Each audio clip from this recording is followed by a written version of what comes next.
everybody. Welcome to my kitchen. I'm going to share with you today a little recipe because we have got a serious zucchini glut going on here at the farm. This recipe was something my grandma always made.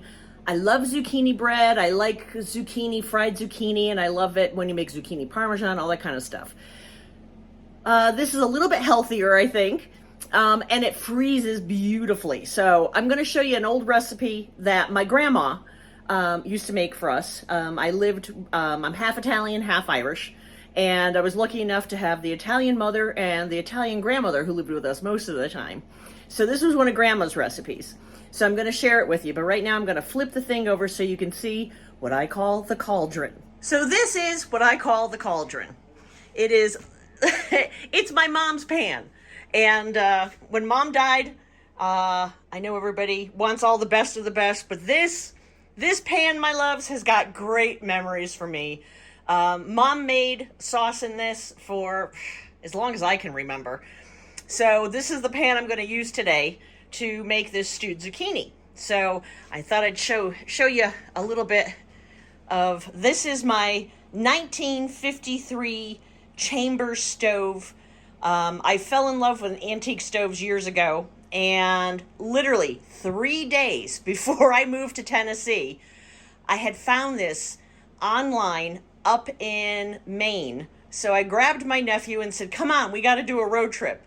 And I went up and got this 1953 chambers, and what's really cool about it is I have all the original paperwork, including the down payments the lady made to buy this. And I guess it's got a small oven. You can fit maximum a 15-pound turkey in there. And I guess she didn't like it, and so she literally put it in storage.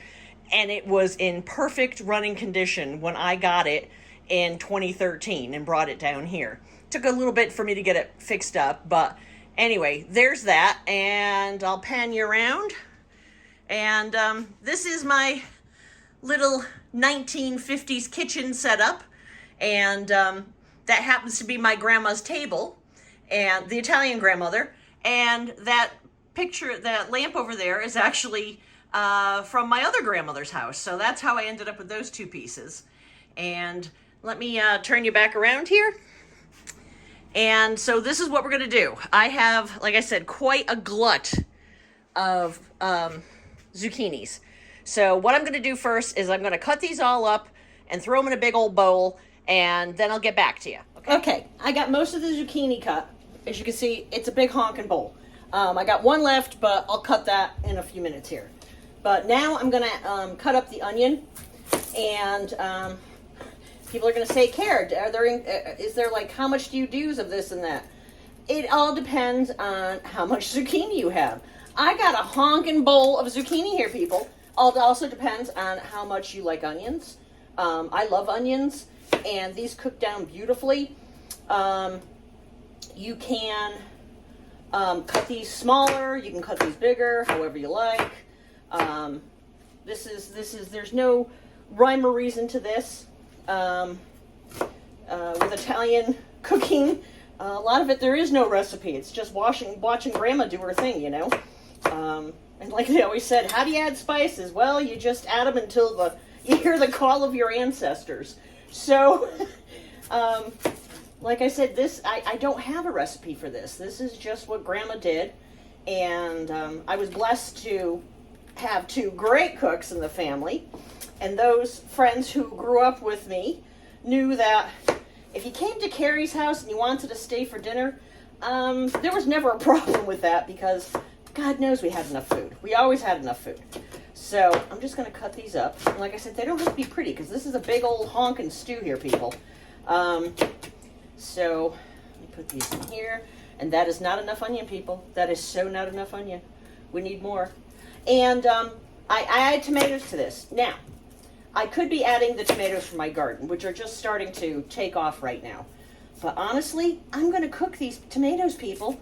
I'm not canning them. They're not like canning my own tomatoes. But in the summer, I love caprese salad. And if you don't know what that is, I will do a little video and show you what caprese salad is. Because it's one of those things, either you're going to love it or you hate it. But if you love tomatoes and basil and mozzarella cheese, and it's fresh mozzarella. It's not the hard stuff. You can even make your own mozzarella because it's really not that hard. You would love a caprese salad. It's just fresh and lovely, and I kind of like live on them during the summer. So, like I said, whew, these are starting to get to me, people. Got a little onion going on here. So, I'll actually, once it gets a little cooler out too, I'll do a video on polenta and chicken, which was such a treat when I was growing up. We used to go to my Aunt Josephine's. That was kind of the place to do it. And we'd all get together and do our recipe, or my Aunt Josephine would do her cooking there. And then we'd all go over, and it was a big meal. So I think I'm the only person in the whole family that still makes it. And I've made it a few times. So here we go, people.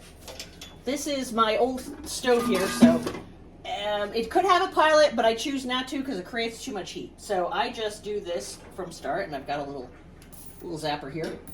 And it is a gas stove, which I love cooking on gas. So we're going to get the cauldron going here. And the first thing I need for this is some butter and olive oil. So what I'm going to do is just get a chunk of butter here. I'm right behind you here. And that's quite a bit of zucchini, so I'll use not quite half a stick. So I got half a stick in there, and it's sizzling away. Now, oh, I gotta open up a bottle here. Let's see. I gotta open up a bottle of olive oil. I go through a lot of olive oil. So, open this bad boy up. Here we go. I'm gonna add a bunch of olive oil. How much? Oh, I don't know. Quarter of a cup, third of a cup, something like that. And I need to turn this down so we don't burn the butter and everything. There we go. Turn it down a little bit. All right, so get me a spoon. This is just a really cool wooden spoon I got from a guy that was, what is it called? It is called Alaska Wooden Spoon Company. No, I did not go to Alaska. I actually, he was down in Gatlinburg, and I was down there for the day, and I saw his spoons, and they were pretty cool. All right, so that's all, the butter's melted. Now, onions in, because these need to caramelize a bit. And I'm going to kind of break them apart here. Oh, little sucker's jumping at me. So, there we go. All right, onions in.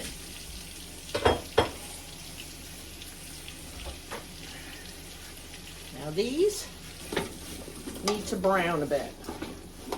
Cook a little bit, get translucent. There we go.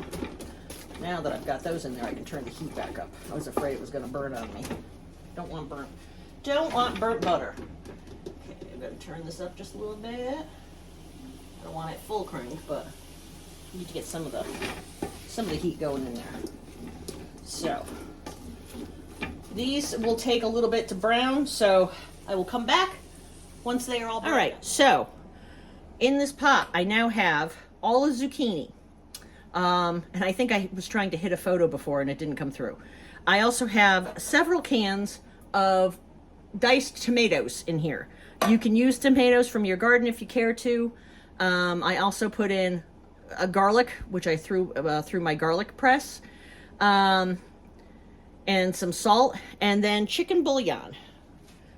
You can use vegetable bouillon, whatever you want. I just think it adds a little flavor to it. So I just use a little of this stuff. So that's what I use. And I used about 3 teaspoons, measuring teaspoons of this, and kind of sprinkled it all over the place. But remember, if you add this, it has salt in it. So remember, you're going to reduce your salt so you don't add as much. And I always use really good salt.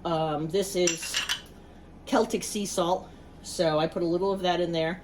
And now I'm going to put in some Italian seasonings, which is your basic Italian seasonings. It's got a little basil and parsley and oregano. This one has, let's see, a little marjoram, rosemary, thyme, oregano, savory sage. It's got a little of everything in it. So how much do you use? Well, again, like I said, I don't have a real amount, but we got, that's a lot. So I'm going to put in probably almost a quarter cup of spices, maybe a little more. I'll try it later. So, and then that all gets stirred in. And now we turn it on to a medium. As you can see, we got lots of juice in there and everything's really good.